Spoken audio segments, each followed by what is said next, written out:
E aí, pessoal, beleza? Saiu uma matéria no site da agência pública sobre como escritores, editoras e até a Academia Brasileira de Letras apoiaram a ditadura militar do Brasil de 64 até 85. A matéria é assinada pelo Sérgio Barbo e ela começa com uma citação da Raquel de Queiroz que foi dada em uma entrevista nos anos 2000, que diz o seguinte: "Nós não gostávamos de Jango, de forma que derrubá-lo foi uma boa ideia." Até aí, nenhuma grande novidade. Eu sempre soube que a Raquel de Queiroz sempre apoiou o regime militar, desde o início até o final. O que me surpreendeu foi ver outros nomes nessa matéria. Nomes como Guimarães Rosa, Érico Veríssimo e até Ariano Suassuna. A matéria vai falar do IPES, o Instituto de Pesquisa e Estudos Sociais, que era um instituto aí que existia já desde antes da ditadura. Eles começaram suas atividades em 61, e a ideia era basicamente aí fomentar um sentimento anticomunista. Então eles financiaram diversos folhetos e também a publicação de diversos livros. Em 1963, eles apoiaram a publicação de um livro chamado Os Prisioneiros, do Rubem Fonseca. A matéria tá com um errinho porque diz que é um romance chamado Os Prisioneiros, mas na verdade é um livro de contos, tá? Essa aqui não é a edição que foi financiada por eles, tá? Essa aqui já é a terceira edição, que foi publicada pela editora Codecri. E eu fiquei surpresa porque, assim, mais tarde, o Rubem Fonseca, ele vai ter um livro que vai ser censurado pela ditadura. Mas, inicialmente, ele apoiou e aí se beneficiou dessa instituição, né, que fomentava esse sentimento anticomunista no Brasil. E ele não só vai ter o livro subsidiado, como ele vai atuar aí meio que como um intermediário entre empresários, militares e jornalistas. A edição que eu tenho, ela é de 78, e é um livro que eu lembro que faz muitos anos que eu li, mas eu lembro que tem contos que eu gosto muito. Tem alguns, assim, que é sobre o peso é sobre uma autópsia, sobre o peso de um cérebro e o peso de um coração, que eu achei muito bom, me marcou muito, sabe? Eu li faz, sei lá, uns 15 anos e até hoje eu lembro do enredo do conto, então quer dizer que me marcou. E a ironia, né? O cara aí participou de uma instituição, né, que fomentava esse tipo de sentimento anticomunista e depois, né, esse bicho cresceu demais e acabou ferrando com ele, né? Que depois o livro que ele teve, o Feliz Ano Novo, foi censurado pela ditadura. Que é um livro que eu achei que eu tinha, mas eu não tenho, mas eu com certeza já li, né? Porque eu acho que provavelmente é o livro mais famoso do Rubem Fonseca. Ele mais tarde ele vai negar esse envolvimento dele com a ditadura. Inclusive, a filha dele vai dizer que não. Logo depois que teve o golpe militar em 64, ele abandonou esse instituto. Mas se encontraram evidências de que ele teve envolvimento com esse instituto até 1972. Ou seja, já tinha aí uns bons anos de ditadura militar e ele continuava atuando. E foi anos depois disso, foi em 76, que ele teve o livro censurado. Entre os livros que esse instituto financiou, tá A Revolução dos Bichos, do George Orwell. Eu acho bem peculiar que eles tenham financiado um livro desses, e me pergunto por que será que eles não resolveram financiar a publicação de 1984. Porque assim, a Revolução dos Bichos é uma alegoria do que teria sido a Revolução Russa e do que teria sido o socialismo. E assim, eu não acho que seja um livro necessariamente anticomunista, porque na verdade ele vai apontar os problemas que existiam no regime socialista, porque assim, não era um regime perfeito. E não necessariamente anticomunista, mas ele foi, digamos assim, trazido por esse instituto em função disso. E aí eu me pergunto por que eles não quiseram financiar também a publicação de 1984, que vai ser justamente uma distopia, né, que vai ter censura e tal. Então, assim, eles fizeram escolhas aí, né, do que servia e do que não servia para ser publicado por aqui, né. Eles tinham realmente uma intenção, né, de pegar esse livro para ser realmente uma doutrinação anticomunista. E aí eu acho engraçado que hoje em dia somos nós de esquerda que somos considerados doutrinadores, né? Quando, na verdade, eu imagino que o George Orwell, ele estava só fazendo uma crítica, né? Mas não necessariamente ele não tinha esse sentimento anticomunista, tanto que a gente vai ver depois que 1984 vai ser uma crítica aos regimes totalitários como um todo. Algumas editoras também, né, receberam recursos desse instituto. Inclusive, a matéria, ela procurou essas editoras e tal, tem o pronunciamento de algumas, outras, né, não se pronunciaram, mas isso tudo vocês vão poder ver na matéria, né, eu vou deixar o link aqui embaixo na descrição do vídeo. E alguns desses livros, assim, eles não eram clássicos, como esse do George Orwell, mas eles eram, assim, era basicamente propaganda anticomunista também. Um desses livros se chamava A Guerra Revolucionária Comunista, por exemplo, que era basicamente propaganda anticomunista também, porque foi escrito por um militar. E aparentemente essas publicações todas desse instituto, elas eram meio que um contraponto a editoras como a Civilização Brasileira, que publicava textos sobre reforma de base, sobre reforma agrária e outros assuntos aí considerados mais à esquerda. E diversos autores fizeram colaborações para esse instituto. Uma delas foi a escritora Diná Silveira de Queiroz, que entre outros livros ela escreveu A Muralha, que é um livro que eu já comentei dele aqui, inclusive em algum lugar eu tenho uma resenha dele, eu comento a leitura que eu fiz, eu vou deixar também o link aqui na descrição do vídeo. E é um livro que eu gostei bastante, é um livro que teve até minissérie adaptada na Rede Globo e tal. É uma escritora que eu gosto bastante, tem outros livros dela que eu também quero ler. Outro que estava envolvido com esse instituto também foi o Érico Veríssimo. Eu nunca falei do Érico Veríssimo aqui, mas assim, ele talvez seja meu escritor gaúcho preferido. Ele escreveu, teve um livro dele que marcou muito minha adolescência, que é o Clarissa. E essa aqui, inclusive, é a edição que eu li quando eu era adolescente, né? E é um livro, assim, que eu tenho medo de reler e, de certa forma, perder o encanto, sabe? É um livro que me marcou muito na minha formação como leitora. E ele tem também a trilogia, né, O Continente. Eu, na verdade, aqui só tô com o volume 1 do Retrato. Que O Continente são 2 volumes, o Arquipélago, se eu não me engano, também são 2, e o Retrato são 3. Ou é o contrário, o Arquipélago são 3 e o Retrato são 2. Mas, enfim, é uma trilogia gigantesca, que é uma saga, né? E uma saga é meio que tentar contar a história de um estado, de um país, de uma nação, né, ou de uma etnia, por meio da história de uma família. E é isso que o Érico faz, né, contando a história dos Terra Cambará. E é um livro, assim, sensacional. Tem personagens, assim, fundamentais na literatura brasileira, como a Ana Terra, como a Bibiana, como o Capitão Rodrigo Cambará, como o próprio Doutor Rodrigo. Então, são personagens aí bastante marcantes, principalmente para a literatura do Rio Grande do Sul. Então, assim, né, saber que escritores que eu gosto tanto, né, tiveram envolvidos aí com a ditadura, é uma coisa, assim, que a nossa primeira reação, assim, é tentar defender. Não, mas certo não foi bem assim, né? Porque a gente, assim, a gente quer que esses escritores que a gente gosta, que eles sejam ser humanos, né, completamente idôneos, que sem defeitos, que não tiveram ideias controversas. Nessa nossa tentativa, né, de se aproximar dos escritores, né, de aproximar eles das nossas ideias, até das nossas convicções, ou ao menos das interpretações que a gente faz das obras deles, eu acho que a gente tem isso, né? Então a minha primeira reação foi, não, certo, tem alguma coisa errada, sabe? Não foi bem assim. E aí agora eu vou comentar, assim, o envolvimento, né, de um por um, mais ou menos por cima, como a matéria traz. Mas assim, o fato é que muitos escritores, inclusive muitos desses escritores que são caros pra mim, e provavelmente pra vocês também, em um primeiro momento, eles apoiaram a ditadura. Um que eu sabia que tinha feito isso foi o próprio Nelson Rodrigues, tá?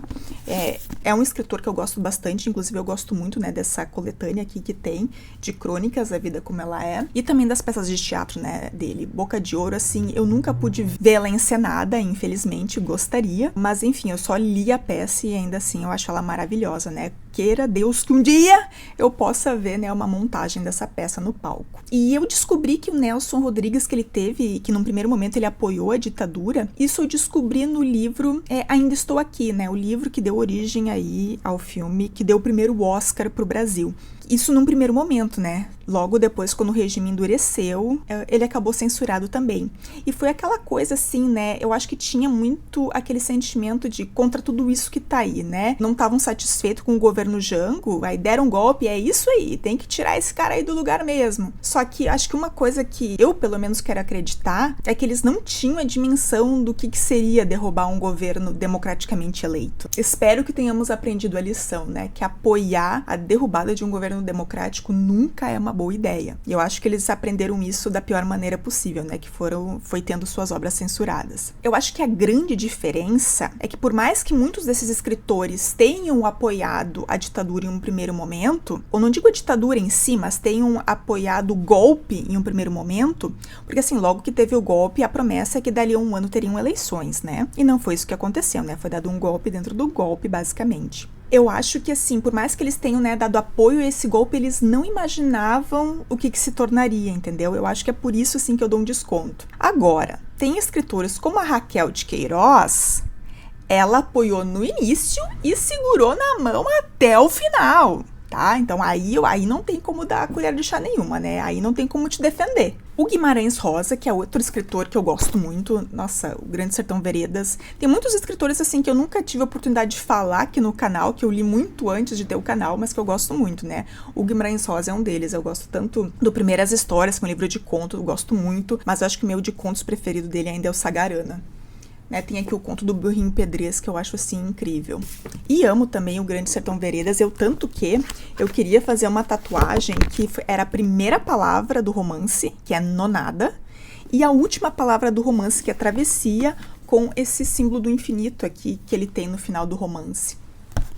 Só que isso, eu tive essa ideia logo assim que virou, todo mundo começou a tatuar símbolo de infinito, sabe? Então eu desisti, porque, né, eu sou uma pessoa assim que gosta de ser diferentona, então não quis entrar na moda. Mas talvez um dia que sair de moda essa tatu completamente, que ninguém mais se lembre, aí talvez eu faça. Então, o Guimarães Rosa, ele em público, ele não defendeu o golpe, mas se descobriu depois, né, que em correspondência aí com amigos, ele meio que ficou muito satisfeito com o golpe, né, que já não aguentava mais o Jango. E a matéria vai dizer exatamente o seguinte, né, discreto em público, em correspondência mantiga com amigos, festejou a derrota do dragão perigoso e feroz, né, metáfora atribuída ao comunismo, e demonstrou satisfação com a deposição do presidente. Jango estava dopado, ou mais emburrecido ou louco, graças a Deus. Aí o Guimarães Rosa, ele era diplomata, né? Ele era um servidor público. Ele vai também participar ele vai chamar de um conselho chamado Conselho Federal de Cultura. E o Ariano Suassuna também vai participar desse conselho. O Suassuna também é um escritor que eu acho incrível. Eu reli O Alto da Compadecida no passado. Eu acho incrível essa peça de teatro. Eu acho a adaptação para o cinema maravilhosa. Ainda não vi o 2, quero muito ver.